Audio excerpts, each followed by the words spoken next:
Katie, the day you die, you'll still be a nice Jewish girl. Are you still a nice Gentile boy?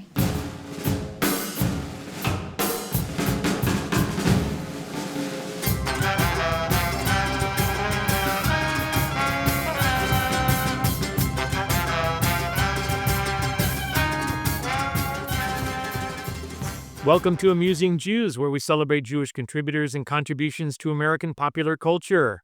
I'm Jonathan Friedman. And I'm Joey Angelfield. Producer-engineer Mike Tomrin is working somewhere behind the scenes. Amusing Jews is a project of Adat Chaverim, Congregation for Humanistic Judaism, the Jewish Museum of the American West, and Atheists United Studios. Hey Joey, what does it mean to be a white-presenting Jewish woman in today's America? A funny, poignant, insightful new memoir sheds light on this complex question. We're delighted to talk with Marcie Maxfield, an award-winning author and playwright whose latest book is JewGirl, a memoir on being and belonging. Marcie, welcome to Amusing Jews. Hi, Jonathan and Joey. Thank you so much for having me. I'm looking forward to this. So, what inspired you to write your memoir? It was around the time of COVID and the Black Lives Matter protests, and I joined an anti-racism book club on Zoom. Originally, it was probably going to be in person, but it was on Zoom. And we read a ton of books. And I mentioned this in my book. We read books by James Baldwin and Toni Morrison, and books about the caste, about comparing Nazi Germany to slavery, to the caste system in India. And it just, I was in this club for years, for the whole COVID and beyond. And it occurred to me that nobody was really nobody even considered anti-Semitism when talking about racism. It wasn't even a subject that anyone brought up. And in fact, in our first meeting, we have I don't remember this woman's name, and it's probably a good thing, but she was a college educator who was she was moderating the sessions. And I naively said, we were talking about white privilege, and I naively said that any privilege I have is mitigated by being female, Jewish, and a survivor of sexual assault. And I got slammed for that, sort of understandably, but also what she said was something along the lines of, you have white skin, and I get that I have white skin privilege, but she just completely shut me down. It was like, you have no grounds to be talking about anything. And I realized at that moment that there's a book in this, that Jewish voices are being erased, and Jewish women's voices, I think I'm more concerned about as a woman, but they're being discounted, they're being erased. So that's when I came up with the idea that I was going to do this book. When I read that section, I was reminded of an esteemed elder rabbi who quipped, although I think it was deeper than a quip, and he didn't mean it in any colorblind way or any offensive way, but he said that all Jews are Jews of color. Not to dismiss the reality of Jews of color as a sort of category, demographic category, but the fact that we're not fully white, which is something that comes up again and again in your book. I'm a storyteller.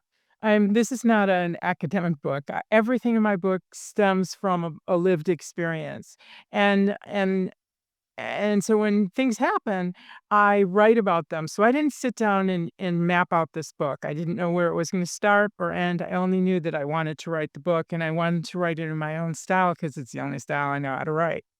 But when I wrote the chapter on boxes, and it was probably because I had just had to go somewhere and check the box, and then I would journal about it, and then it would become a piece, and then I would develop it. When I wrote that, I began to understand how big an issue it was. It started as it's a funny chapter. It's like, it's funny. The guy says, what race are you? Or, are you white? And I go, no. And clearly I'm a white presenting woman. And then he says Caucasian. And I said, no. And, I refused. I took a stand. But that chapter became once I got through it and I understood that it was about belonging, that it was about, I don't belong in a box if this box is also filled with people who want to wipe my people off the planet. So how can I check a box if it's filled with white supremacists and Christian nationalists and just all the groups? There are so many groups out there who don't want Jewish people in this country, and I can't check that box anymore. And that is about a sense of belonging, and that thematically became what the book was about. How does that story of not wanting to check the white box encapsulate the dilemma of being Jewish in America? The dilemma is that we're not fully accepted as being, as belonging here. And it's in the same way that when I read this book, Minor Feelings by Kathy Park Hong, and she talks about she talks about the Korean American experience. And someone in this book club said, well, if she's so unhappy, why doesn't she go back to where she came from? And I was like, she's American. Where am I going to go back to? I have no idea. Lithuania, Russia, Hungary, Ukraine. I think I would go back to, I think I would end up there. So what encapsulates it is that we're not fully accepted. And it's just becoming more and more apparent in this administration that even though the administration gives lip service to being an ally of the Jews, the fact of the matter is they're enabling and giving a green light to a lot of anti-Semitic groups and movements in this country. Enjoying the show? Click like and subscribe. Could you tell us about your upbringing in Detroit and your eventual realization that you were, in fact, JewGirl? Well, I grew up in Detroit, and this will date me, but I was there at the time of the riots. But prior to the riots, I went to public school, and I'll give a shout out to Pastor Elementary. I thought everyone was Black or Jewish. My whole worldview was everybody is Black and Jewish. And we had neighbors who were Christian, but they went to parochial school next door and behind me. And so I thought they were special needs religious people. And so if they had to go to their own schools, it didn't occur to me that they didn't want to go to school with the Jews and the Black people. I just totally did. I missed this. I just thought the world was Black and Jewish. And I'm sure there were white Christians in my class, but I wasn't really friendly with them. I was only friendly with the Jewish kids who I went to temple with and the Black kids. So my parents pulled me out of that school. It was around the time of the riots, and sent me to a private school, which doesn't exist anymore. So I don't have to worry about saying anything about them, but a private school in Grosse Pointe. And Grosse Pointe, for people who don't know, this is the seat of the auto industry, and therefore a waspy, moneyed class. And in fact, they had redlining. They had rules about who could live in Grosse Pointe, but they didn't have rules who could go to this private school. So I went, and something I started in September. By October or November, the teacher was in the front of the class talking about what everybody was going to do for Christmas, and she announces to the whole class, except Marcie, because Marcie's Jewish. And literally everybody turned and looked at me, and I'm like, oh God. Because, you're a preteen, you don't want anyone you don't want to be pointed out for anything. And so then I instead of making ornaments, which would have been fine because we came from a household that celebrated Christmas and Hanukkah, but instead of making ornaments, I was put in shop class, and I remember that I made a chessboard with the boys.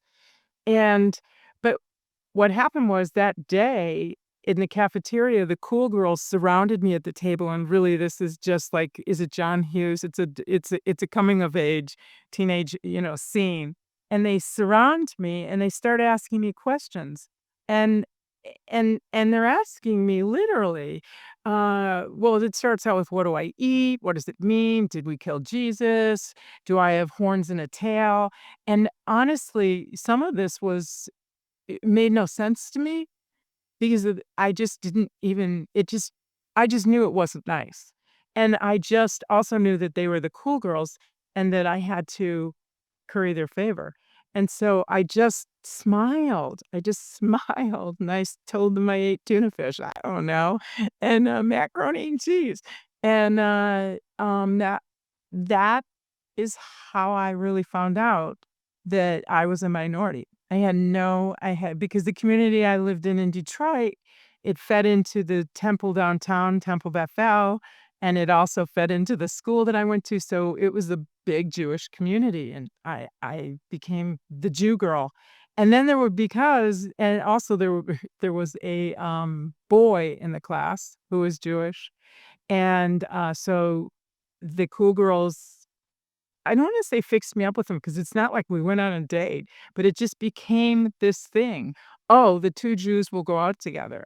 And we went to 2 dances together, and we talked on the phone, and it was survival, and it was clearly not there was no interest between either of us, but it was social survival. And, so that's when I first became aware of being Jewish.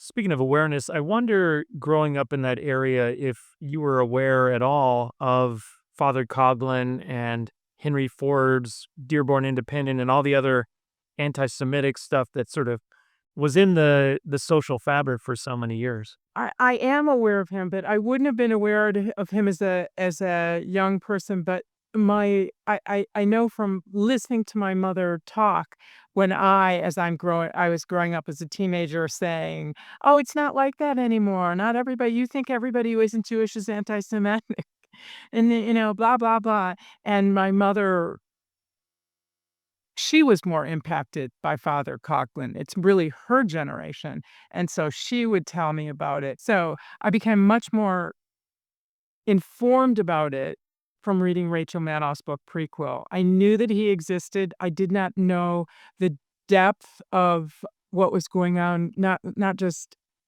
Father Coughlin, but also Henry Ford.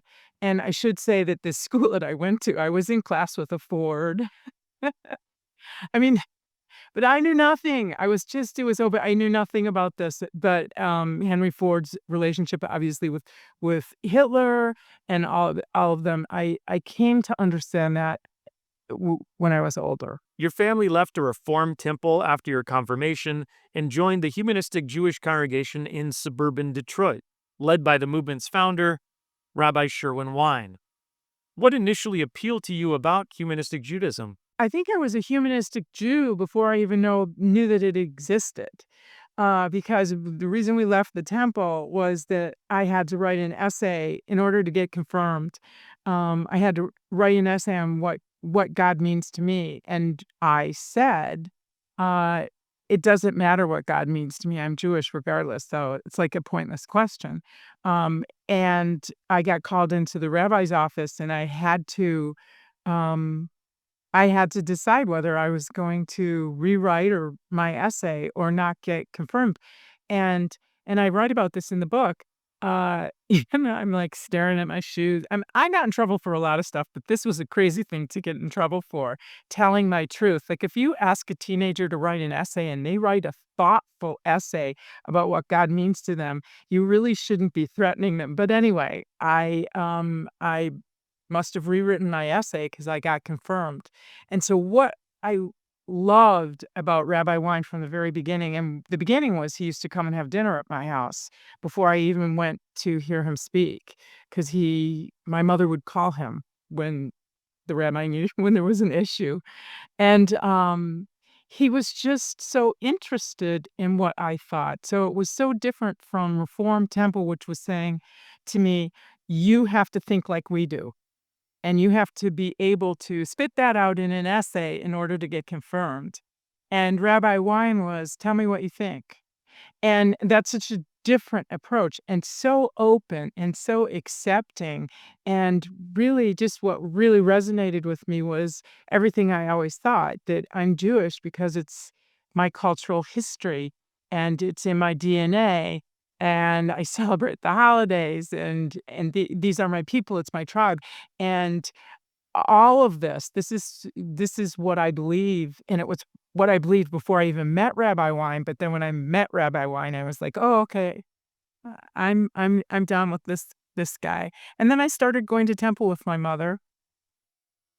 And of course, just this side for you guys. I mean, he married everyone in my family, uh, both of my sisters and my brother, and he eulogized my mother. And now this is gonna make me cry, but he passed away before my mother did, and my mother always said, "Well, who will speak for me if Sherwin's gone?" And I got up and said that. I said, "My mother was always worried who would speak with me when Sherman was gone, and I guess it's me. It's us. It's up to us," because we didn't have another rabbi to speak for her. What were your personal impressions of Rabbi Wein? He's such a legendary figure in American Jewish history. Well, first of all, I'm a teenage girl, so I gotta tell you, he was a very well-dressed man. And he was very well spoken. He was funny, but he was right there with you in the conversation. Uh, I know that I have in my book discussed the fact that he was gay. I did not necessarily know this in the beginning. I think my mother said he was a bachelor and and left it at that. And um I don't know at what point I became more aware of the gay community, and then as soon as I became aware of a gay community, I understood that Rabbi Wang was gay.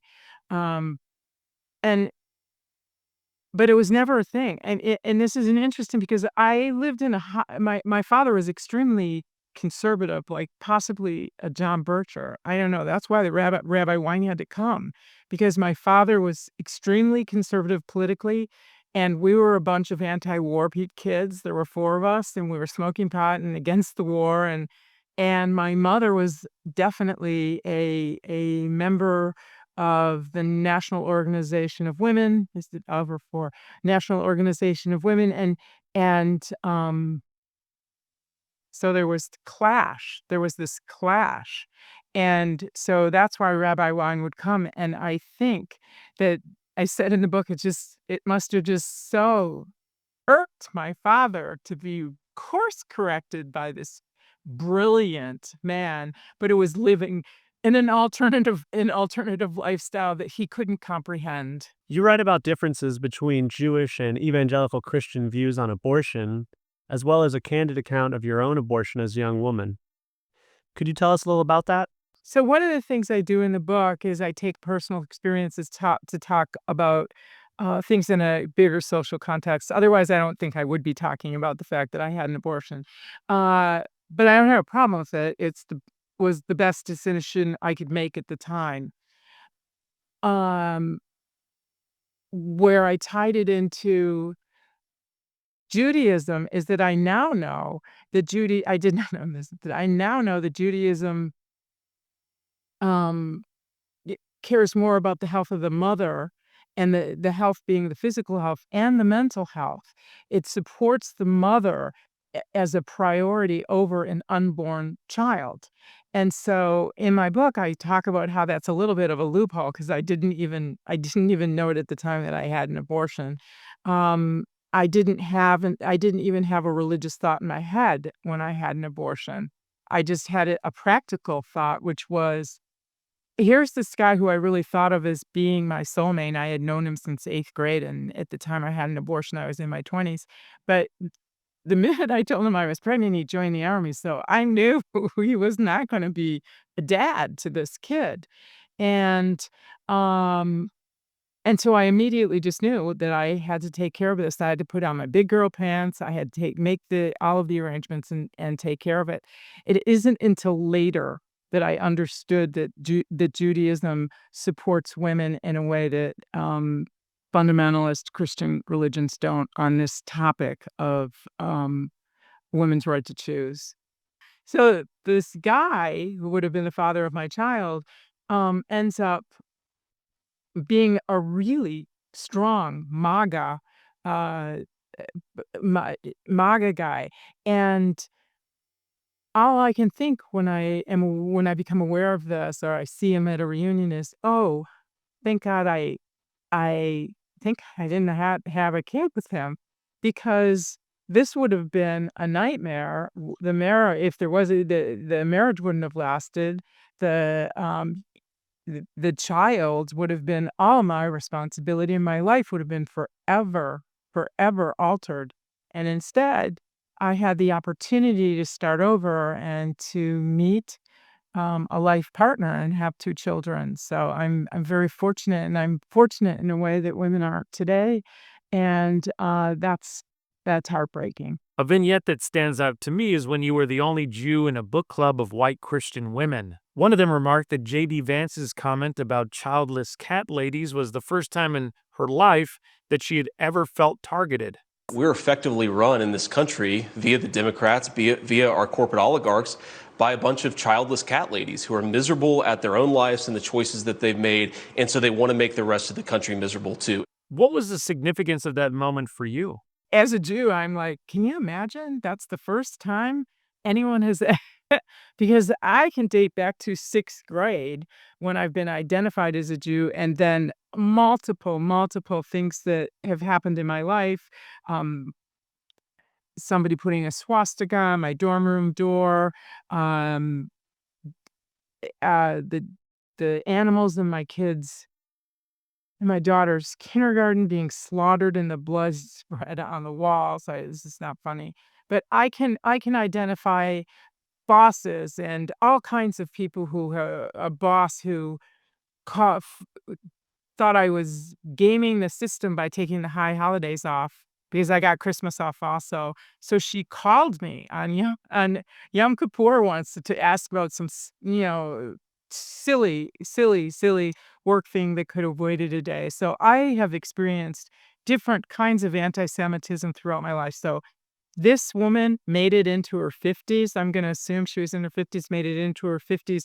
And that's the first time she's ever been othered or targeted. And I guess the significance of this is that it drove home how different our worldview is, how different our life experiences are. And so, again, the idea of me checking the white box, I have a completely different life experience than a white Christian person. I have had these experiences my whole life, and so yeah, it really reinforced for me that there was a book here and that I needed to write it, and so I did. JewGirl is hilarious at times, but also punctuated with sobering reflections on the rise of anti-Semitism and the difficulties of your own gender and ethnic struggles in the U.S., despite your skin privilege.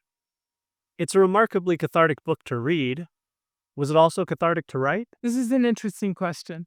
And people ask me this a lot, and I originally I always wanted to say, no, I'm a writer, it's not cathartic. But of course, this book wasn't written as I said, it's anecdotal, it's stories. Some of these stories were written a long time ago.